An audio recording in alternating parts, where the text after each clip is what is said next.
Feed the Hunger is really a manifestation of the physical hunger that people have, but also the hunger of the mind and of the spirit, and of how people coming together through our foundation can make a difference in the lives of others. We do this by using microloans as a way for community building to take place. Loans to people who typically would be considered unbankable. Those who do not have the resources, who do not have the collateral, to be given the opportunity to grow a business, to enable a dream to be fulfilled. There are people and there are models of microfinance that really exist to make profit, and that is to make a profit off of poor people. We have found that this population has a very high repayment rate. And because they'll pay back the loan, because they have to, this is their livelihood, they don't really have a choice whether they succeed or not. People have seen this as a way to make huge profits for themselves. Patty and I did not come at this work with that background at all. So for us, a loan is a loan is a loan. What's more important is what the loan does. Y hemos entendido que solamente la comunidad organizada es capaz realmente de transformar su realidad. Muchísimas gracias a ustedes también. Vienen, digamos, a generarnos no un apoyo de decir pobrecitos los campesinos, sino que un apoyo, digamos, que nos permite a nosotros asumir una responsabilidad, ¿verdad? Y un manejo mejor y eficiente de nuestros recursos. Muchísimas gracias por su visita, por haber conocido muchas de las cosas que hacemos aquí con mucho empeño. These loans are all about building community. And it's not just to repay the little bits of interest on their loan. It's women coming together to join in song, to join in dance, to rebuild the very communities sometimes that wars have ripped apart for the last 20 years.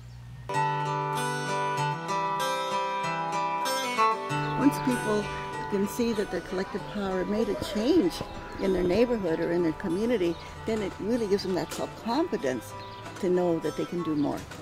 Taking care of the community is a responsibility. It's not just about what we can get, but also about what we need to give of ourselves to kind of create the kind of society that we want, a just society, one that will help everybody.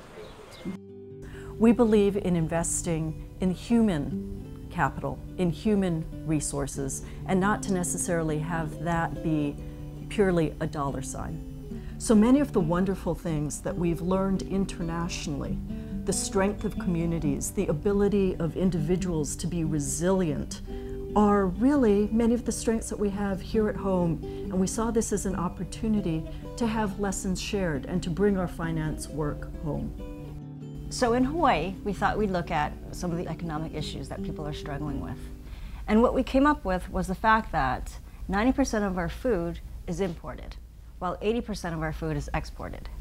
Add to that the fact that what is produced locally is often inaccessible and unaffordable to low-income communities. And add to that the fact that there are very few resources that encourage and promote low-income individuals to become entrepreneurs in this food chain. And lastly, there really lacks an infrastructure in Hawaii for a sustainable food system. California is one of the largest producers of fruits and vegetables in our country. And yet we have a situation where more than 40% of Latinas are food insecure. These are the very same people who are picking the cantaloupes, picking and growing the lettuce that ends up on our plates. Something needs to be done. The goal of our Food for Thought program is to provide low-income individuals who have businesses anywhere in the food system, from compost producers to aquaponic farmers, to agricultural farmers, all the way to farmers markets, caterers and lunch wagons, and restaurants. Credit is a lot like water, that it allows growth. We also believe in financing a lot in low-income communities because we think credit is what allows for expanded economic activity, therefore job creation, the ability to earn income, particularly living wage income, and therefore the ability to accumulate wealth. I wouldn't have qualified at a bank, but Feed the Hunger allowed me to own my own business. Lisa, you being a second-generation farmer, raiser of livestock, are really exactly what the islands need. to be successful and to be much more food secure. It's not just the small independent farmer that's starting up, but it's also some of the farmers or food producers or distributors who may already exist.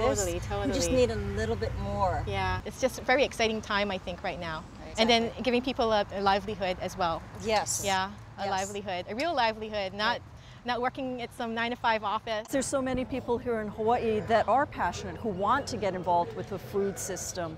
And we know that the new economy is based on small entrepreneurship. And so our investment on this small level will really bloom not just for Hawaii, but globally. And another thing that we are looking forward to partnering with you on is how we can make it such that the farmers markets, all the farmers markets, accept food stamps. Yeah. Because it is healthy food. And everybody needs that access. Everybody needs to be eating food that's grown locally. And it's also food that's grown that is from people's culture as well. Yes, right. And it's also bringing people home to being able to cook. We're living in a funny time today where things are disappearing. You go down the neighborhood and that mom and pop store, that restaurant, they're closing their doors, and this is not a good thing to see. Imagine if I said in 10 years we're not going to have drinking water in Hawaii.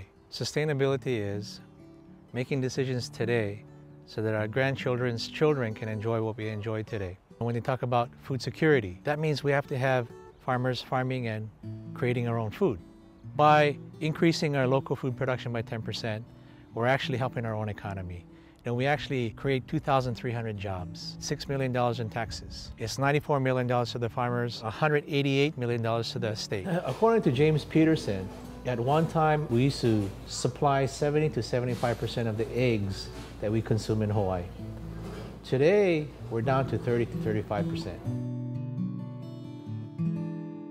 Doing fish is not easy. Right. When people don't have enough capital, they cannot do it. Absolutely. Because you have to wait for 10 months in order to sell your fish.